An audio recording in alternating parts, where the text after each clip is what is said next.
This is RTV6 News at 11, working for you. First at 11 tonight, a curfew is in effect right now in Marion County as part of an effort to avoid a repeat of last Friday night's chaos, looting, and destruction. Good evening to you. I'm Mark Mullins. And I'm Amanda Starantino. WRTV's Cameron Riddle has been covering the protests in Indianapolis since they started 1 week ago tonight. He joins us live again tonight. And Cameron, where are you now and what are you seeing?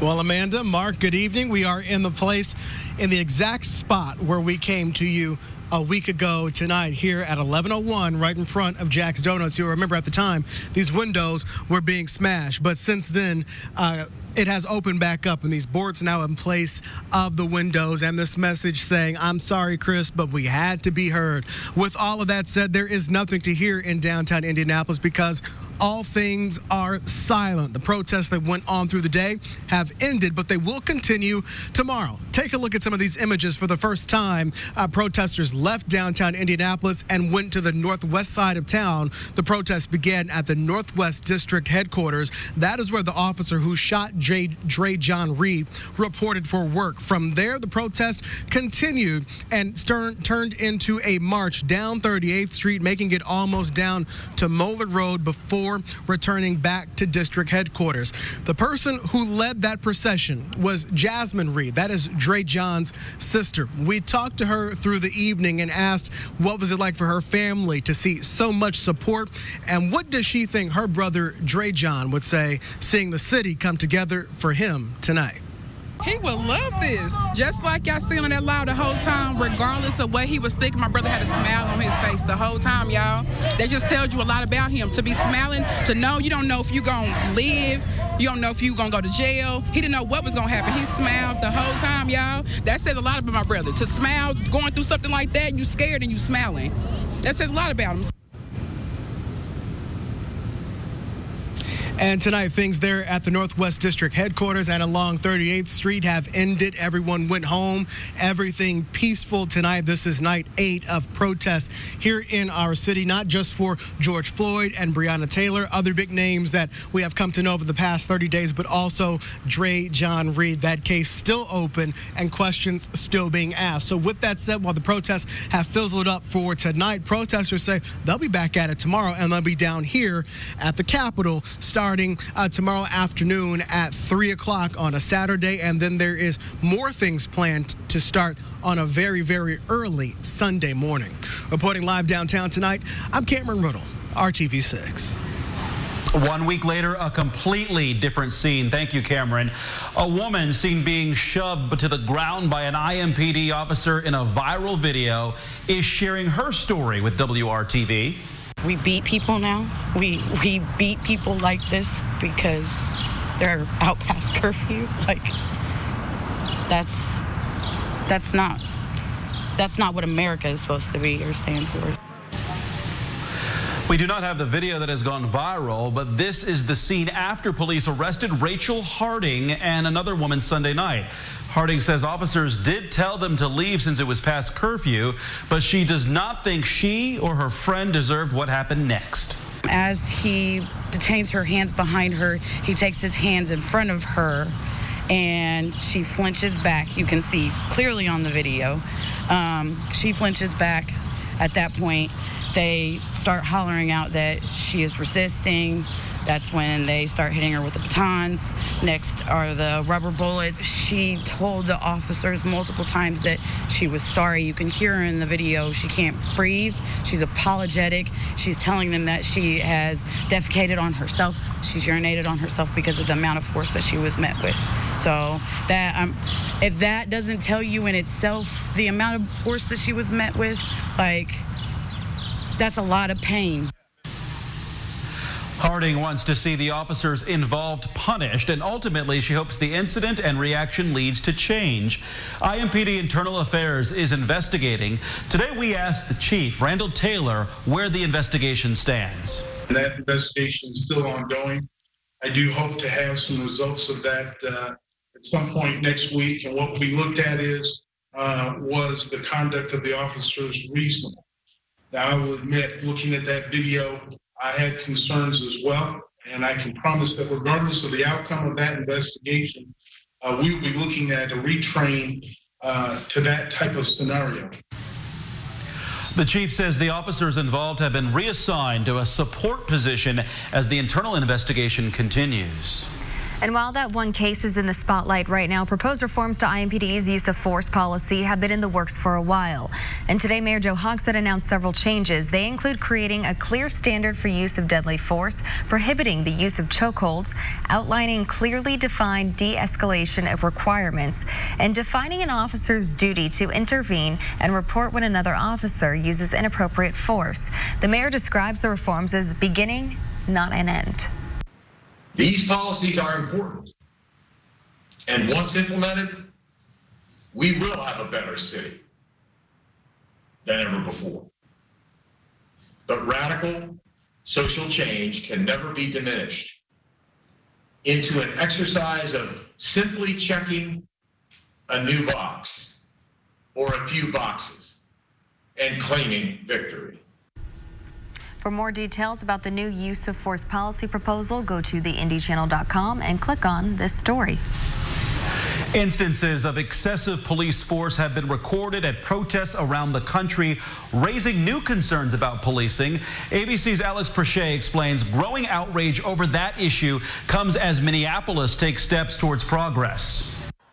In Minneapolis tonight, there are signs of peace. State troopers being reassigned elsewhere. There is no curfew. The scene at the makeshift memorial also different. All day today, we've seen people continuing to come by to pay their respects to George Floyd. But yesterday, the day of the memorial, there was a somberness, a reflectiveness. Today, the energy is much higher. In fact, it feels a little bit like a block party. And people here beginning to see some change. The city council approving a restraining order against the Minneapolis Police Department, essentially forcing them to comply with changes in police procedure, banning chokeholds and establishing a duty to report and intervene if an officer witnesses an illegal chokehold or neck restraint. The order will need to be approved by a judge at a hearing likely to be scheduled for next week. But it stems from the death of George Floyd. Floyd's death and the subsequent protests are also sparking further scrutiny of law enforcement elsewhere. 2 officers in Buffalo now suspended over what happened in this video. It shows them allegedly shove a 75-year-old protester to the ground, seriously injuring him. As the officers walk past, one appears to radio for help. Police initially claimed the man tripped and fell, the governor calling it utterly disgraceful. 57 members of the emergency response team resigned in protest, according to the union. In Chicago, 2 officers relieved of police powers after video showed them pulling women from their cars and allegedly throwing them on the ground. In Sarasota, Florida, this officer on leave after this video surfaced showing him apparently kneeling on a man's neck in May. President Trump, for days, tweeting messages in support of law enforcement, saying this today in the Rose Garden. Hopefully George is looking down right now and saying this is a great thing that's happening for our country. This is a great day for him. It's a great day for everybody. Joe Biden calling the president's words despicable. For the president to try to put any other words in the mouths of George Floyd, I frankly think is despicable. Local leaders in Washington, though, hoping to make a statement of their own, just steps from the White House, painting this huge sign on the street. Mayor Muriel Bowser saying this stretch is now officially Black Lives Matter Plaza. Alex Perche, ABC News, Minneapolis. Bars, restaurants, and other businesses that would normally be open right now in Marion County are closed due to the curfew. While many in the downtown area are boarded up, they are still welcoming customers and hope to do so past 8 p.m. WRTV's Cornelius Hawker tells us businesses that make a lot of money on Friday and Saturday nights are hoping this is the only weekend they'll have to deal with the curfew. We were able to open our outdoor dining, which was really nice. It really saved us in many ways. Downtown Ollie's was just getting back into the swing of things. This week, we were able to open for 50% indoor dining. But Adam Goebel, one of the managers, says with the mayor deciding to implement a countywide curfew this weekend, it's threw their business plan for a loop. It is frustrating when we are finally able to see that light at the end of the tunnel. We're able to start getting back to business, finding the new normal for ourselves. It's felt like one thing after the other for so many businesses in our city, closed for the pandemic, and now dealing with the ripple effects of protests related to George Floyd dying under the knee of a Minneapolis police officer. Protests in our downtown that for 2 days led to a lot of vandalism, which is why these businesses are boarded up and the curfew is in effect. Our heart breaks for all of the restaurants downtown and all of the businesses downtown because they're going through those same struggles. Adam tells me he understands why the city is doing what they're doing. They just want a better heads up and more guidance so they can run their restaurant effectively. And our issues collectively here at Ollie's come from is the lack of communication. We are going to have to close early. What are the best practices we can do that? Or how are we able to communicate to our employees what's going on so that we can assure their safety and assure that they're able to make it home when they have to be home. And that lack of communication, it's just been frustrating. Working for you, Cornelius Hawker, RTV6. And we asked the city, what should restaurants and businesses that have questions about the curfew do? We did not get a response back yet. After the curfew is lifted at 6 a.m. tomorrow, it will go back into effect from 8 p.m. Saturday night to 6 a.m. Sunday. Free COVID testing will be offered in downtown Indianapolis tomorrow at Ohio and Capitol near the State House. The free testing will go from 10 to 5 and may be offered again on Sunday if there's enough demand. The Health Department and Marion County arranged this service in light of concerns that ongoing protests could spread the virus. According to the State Department of Health, more than 291,000 people have been tested for COVID-19 in Indiana. 12.5% have tested positive for the virus. 2,078 people have died from the virus altogether in our state. 27 newly reported deaths happened between May 11th and yesterday. Coming up, the State Department of Education announces guidance for school districts to safely welcome students back to classrooms in the fall. We'll share some of the recommendations. Schools around the country could face painful budget cuts if the economic crisis continues. Education advocates share their fears and how you can take action. Kevin. Mark, here the warmest and coolest temperatures within the 7-day forecast. I'll match these with the day of the week when we come back. This is RTV6 News at 11, working for you. Well, don't forget to check out the full moon before you drift off to sleep tonight. I was just out there a little bit ago. It was still fairly low on the horizon, so trees could have been blocking my view at that point, but it will rise above it all is one way to look at it. It will shine through the weekend as skies will be sunny during the day and clear at night. If you need to mow, not the most exciting thing to do with your weekend, but you've got the green light tomorrow, Sunday and Monday. The one element or piece of the weather puzzle that changes that will make the weekend feel so much better is just dropping the humidity. We have a cold front that's slipping through the state tonight. It's not much of a cold front in the sense that it changes the temperature, but it changes the wind direction and then also the humidity. We'll still climb to 85 tomorrow, 82 on Sunday, but we'll start in the 50s Sunday morning. Tropical storm Cristobal. Why would I talk about this? It's in the Gulf of Mexico now, but when it comes on shore in Louisiana late weekend, it will move to the north and then northeast. Right now, the center seems to stay west of Indiana. We still will have influence from that with warm, moist air coming into play and our rain chances increasing.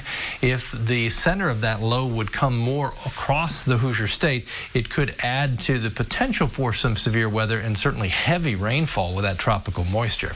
Back to your weekend. Tomorrow, that north wind, it will be refreshing in the sense that it's bringing in the drier air, won't be too strong. Tour to Cure, it's a virtual event for the American Diabetes Association. Temperatures tomorrow midday, 79, less humid 85 during the afternoon hours tomorrow. Temperatures in the northern portion of the state a little cooler. Notice Terre Haute still hanging out in the mid to upper 80s. That warmth is only pushed southwest for a little bit. It'll come back in a big way early next week. Sunday, probably the best combination of sunshine, low humidity, and comfortable temperatures at 82. Temperatures will jump quickly by about 7 degrees to Monday's highs in the upper 80s in spots. 91, that's the warmest temperature in my 7-day forecast. That occurs Tuesday. Tuesday and Wednesday are the days that would likely have the greatest influence from Cristobal, the tropical remnants. Once we get past the rain Wednesday, Thursday and Friday, temperatures start going the other way. We may actually be in the 70s for highs by the end of next week. That would certainly be more refreshing, and low temperatures back into the 50s. But first things first, let's just enjoy this weekend. Mark? Looking like a good one, too, Kevin. Thank you. Indiana school districts now have official guidance on how to safely return to the classrooms in the fall. The State Department of Education released a list of recommendations today. They include building contingencies into the school calendar to include on-site, virtual, or blended instruction, developing screening procedures, and reviewing student and staff schedules to provide time for hand washing, sanitizing desks, and good hygiene practices. I think the really important thing about the guidance that we put out is just that it's guidance. It's using the basic premises and the important things that we know that the CDC has said about opening up anything across the state and then applying those to our school systems. It really emphasizes the importance of the school's relationship with public health. In response to the guidance, the Indiana State Teachers Association president released a statement saying, in part, quote, "The guidance released today clearly leaves the decision-making standards on re-entry to local school districts. This means teachers and staff must be part of this planning, as much of the responsibility for student safety falls on them." For more details about the recommendations, you can go to our website, theindychannel.com. And schools could face major funding cuts due to the state of the economy. While today we learned the unemployment rate is going down, many people are still worried. Scripps reporter Alicia Nieves explains why. At a time of historically high unemployment, where tens of millions of Americans have already lost their jobs in the last 2 months, the Department of Labor is reporting another 1.9 million new jobless claims from last week. And now, new industries are sounding the alarm for more job loss to come. We could lose 20% of the people that work in public schools. Lily Eskelson Garcia is with the National Education Association. A public school runs on property taxes, sales taxes, income taxes. Nobody's working, nobody's buying stuff. So all of a sudden the money that we thought would be there, it's gone. NEA estimates a 20% job loss in public schools translates to 450 to 500,000 workers.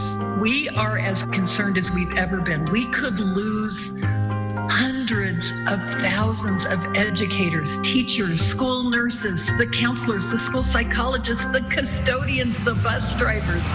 The HEROES Act in Congress earmarks billions of dollars to fund public schools and prevent massive job loss. It was passed by the House, but the Senate has refused to take a vote on the bill. I just keep thinking, when it was a business that they were saying, we really need to help these businesses, they passed it like that, holding hands and singing Kumbaya. It was a beautiful thing. And by the way, the workers that were helped in those first bills needed that help. And now it's a public school's turn. They're hesitating in a very strange way. NEA is hoping citizens concerned make their voices heard by reaching out to their members of Congress. I'm Alicia Nieves reporting. Coming up here on RTV6, how the FFA is expanding its digital footprint to include students who are getting an education outside of traditional classrooms. I'm Dave First with another RTV6 Senior Salute, keeping our goal of honoring the graduating spring sport athletes. We got a huge group from Zionsville's track and field squad, including Cam Greason, a two-sport athlete, part of the state soccer championship. He's headed to Purdue in the fall. Connor Canfield was an ace in the 100, 200, and 4x100.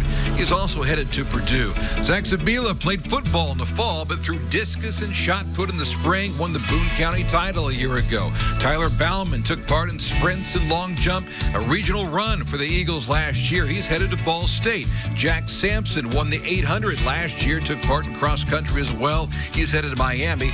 Robbie Pratt made it to regionals in the 4x800, a state title run a few years ago. He's headed to Texas A&M to study agriculture. Plus, Zach Werner takes his track and field experience to Indiana State. Ethan Hagan is the Eagle pole vaulter, headed to IUPUI. Will Rubino found success in shot put and discus. He's also headed to to IUPUI in the fall. And Davis Moore, a three-sport athlete, football, rugby, and track, will study civil engineering at Lafayette College. Good luck to this very big and accomplished group.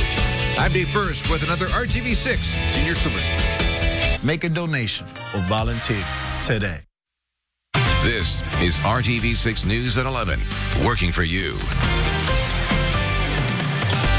Hiring Hoosiers is our initiative that connects you to jobs, resources, and educational training, and that includes preparing students for the workforce. The uncertainty surrounding the upcoming school year has parents turning to more homeschooling. There is a new resource to help those students participate in an influential organization that can set them up for a career success. FFA promotes leadership and agricultural education, but homeschool students cannot join local chapters. Indiana Digital Learning School reached out to Amber Lewis about setting up a virtual chapter. Lewis, a farmer and agricultural teacher, knows firsthand how FFA students can stand out. And so that tends to speak volumes when we're looking for future employees, when we're out and talking to other farmers and other community members. These FFA members are setting a high bar for other students and future competition that they're going to compete against to get that job. This past semester, Lewis led a virtual chapter of 40 students from across the state. She says the diversity of backgrounds brings new ideas from different communities around Indiana. Now, this chapter is for students who attend Indiana Digital School, but you can live anywhere in the state and join this chapter. It's for 7th through 12th graders. If you're currently an FFA member and you choose to switch to virtual school due to the pandemic or other reasons, you won't be able to continue with your current chapter, but you can join theirs. For more information, just go to hiringhoosiers.com. Bringing you job and educational opportunities is one way WRTV is helping Hoosiers rebound during this difficult time. Here are some other ways. Nakia Thomas was staying at a shelter when she first learned of the Hawthorne Community Center. She has 5 children, 4 under the age of 18, and at the time, she was searching for daycare. But it didn't stop there. I don't even have the words to express how much they have paid, through for me. From early childhood to before and after school programming for children, to employment help, budgeting, and financial literacy. Because of the pandemic, the executive director says they've had to build emergency response teams focused on food and housing for people who were impacted on top of their regular clients. A large majority of the community don't have the financial assets to really weather any kind of economic hardships. Trying to balance giving them enough activities and things to do, along with my own mental health, which has been a big struggle through this pandemic. She's got her hands full during the pandemic with a 4-year-old daughter and a 2-year-old son. After I had my first daughter at IU Health West, they had these awesome groups that they offered to new moms. And she's stuck with the groups from newborn into the toddler stage. That's until the COVID-19 restrictions put a pause on group meetings. The need is still there. We just needed to find a creative way to meet that. But when she said that they were going to do virtual, I was really excited because it brought back an element of normal back into our lives. So as these parents transition into the new normal, at least they've got the support of each other and the reassurance of knowing they aren't alone in how they feel.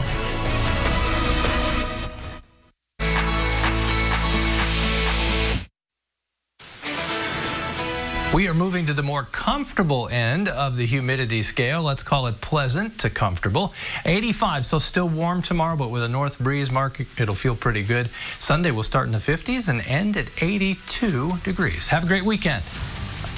Hey, you have a great weekend too, and we hope all of you at home have a happy and safe weekend as well. Thanks for choosing RTV6. Have a great night.